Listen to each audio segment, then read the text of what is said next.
delighted to be joined by Charlotte Leslie. Charlotte is Director of the Conservative Middle East Council, and Jeff Halper, author and Director of the Israeli Committee Against House Demolitions.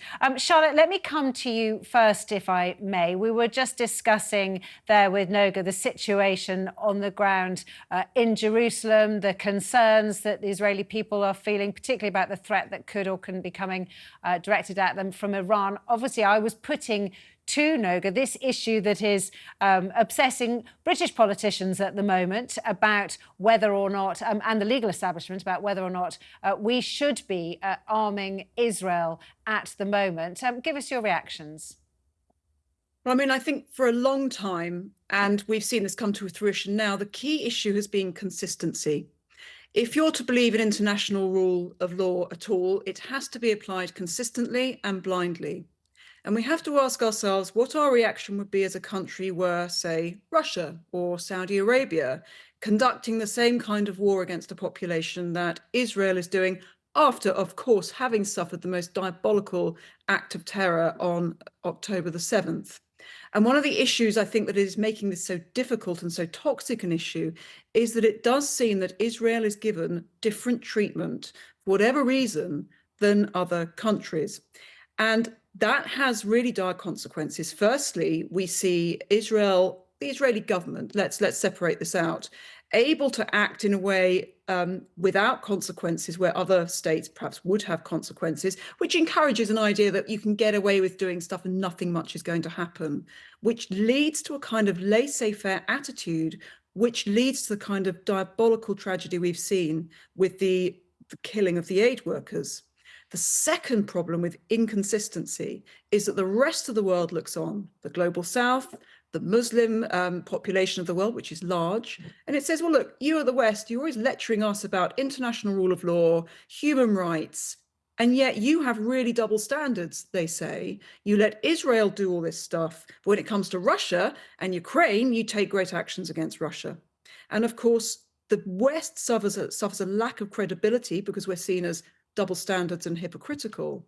And one of the biggest casualties of this perceived double standards, of course, is Ukraine.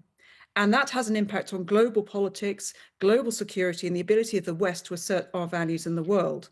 And that all comes down to inconsistency, which is what we're talking about here. If we are being inconsistent and hypocritical, what should we do to fix that? Well, I think for a long time, Israel has been building settlements that are illegal under international rule of law. And there's been a few statements saying, oh, we're all very upset about it and that we condemn it. But we haven't taken the same actions and taken it as seriously as if it was another country doing it.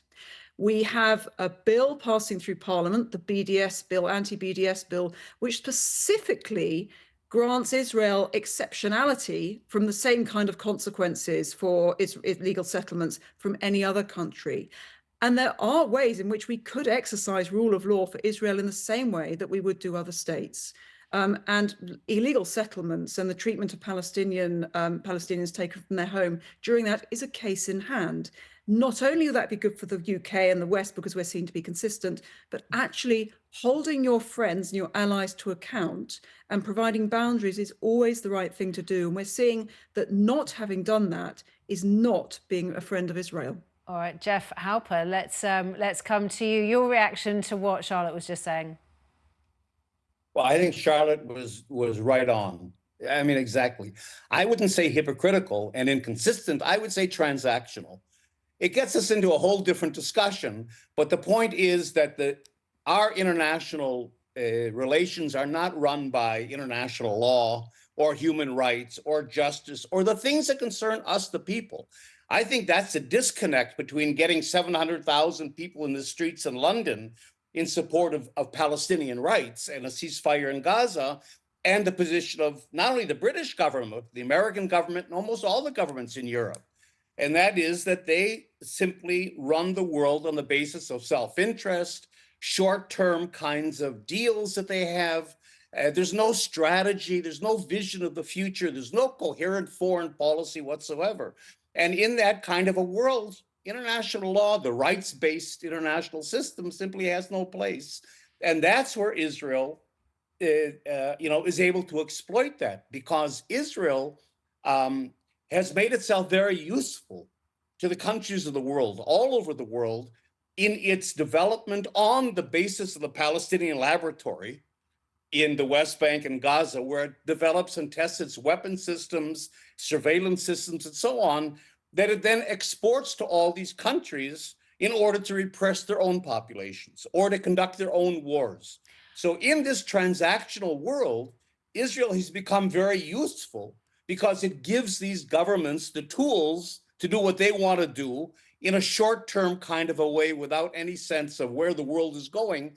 And I think that's what you see exactly in Gaza in microcosm. The criticism that Biden has of Israel and that the Israelis have of the Israeli government is, where are you going? What's going to happen the day after? So we have here a good example of the massive use of force against a civilian population that has no army with no political endgame whatsoever. And that's the way the entire world run. I take your point. I mean, some of it sounds very cynical, but also I'm presuming that both Charlotte, you and Jeff, but let me address this to Jeff, does think or did think that Israel had the right to retaliate and defend itself after the atrocities, the Hamas atrocities. It's just, as you were saying, nobody's quite sure what the end game is. And the end game has to be political. I don't agree that Israel had the right to do that. I think we can't start the story. That's the problem. That's what Israel is trying to do. Start the story on October 7th. We were attacked, and now we're retaliating or reacting or whatever we're doing. That's not the case.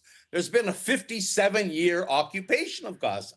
There's been a 16-year siege of Gaza, where Israel has counted the calories, literally, going into Gaza. The Israeli government has said we're keeping the Gazans on a diet for the last 16 years in order to try to pacify them. So that I would look actually at October 7th, as terrible as it was, as a reaction, as a part of the resistance to the ongoing occupation and the colonization of all of Palestine. Charlotte was talking about the illegal settlements. Those are going on all the time. You can't separate what's happening in the West Bank, where you have 750,000 settlers, and you have militarized settlers, that are part of the Israeli army, that are given guns and that are driving. There's been 24 Palestinian villages completely abandoned by its population, driven out by these soldier settlers.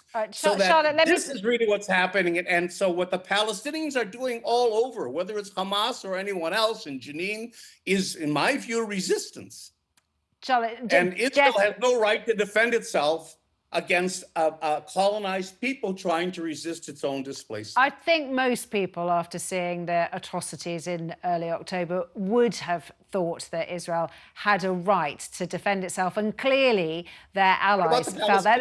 Jeff, let me just bring Charlotte in here. Charlotte, you understand certainly Westminster politics very well. This is a tricky situation certainly for Rishi Sunak and the government, but also it's a tricky situation for the Labour Party, because they are trying to appear to be an ally of Israel whilst increasingly getting queasy about what's going on, getting calls from 600 members of the legal establishment saying don't sell arms anymore. And yet it's a difficult area. It's been made a difficult area because we have not been looking at justice blindly. We've allowed ourselves to get caught up in, as Jeff says, of transactional politics whilst pretending it's value-led politics. So there's an unspoken rule that is now being formalised in a bill going through Parliament, the BDS bill, that Israel is in some way different. And what we're seeing now is the consequences of that policy. The consequences are, if you treat a country differently from everybody else, that country will reasonably expect it can act differently with impunity. And what we're seeing is an acceleration of illegal settlements. Under the cover, the attention is being pulled towards Gaza. At the same time, we're seeing by the Netanyahu government, which is controversial within Israel, an aggression to take even more land in the West Bank illegally under the cover of that. Now, if you take the personalities out of it, it's really very clear-cut what the law says. It really is. The tizzle we've got ourselves into in the UK is that it has suddenly become incredibly controversial to treat Israel just as you treat any other state. And that is a problem. All right, well, we are going to have to leave it there. But thank you both to Charlotte and to Jeff for joining us to discuss that issue. We will now move on.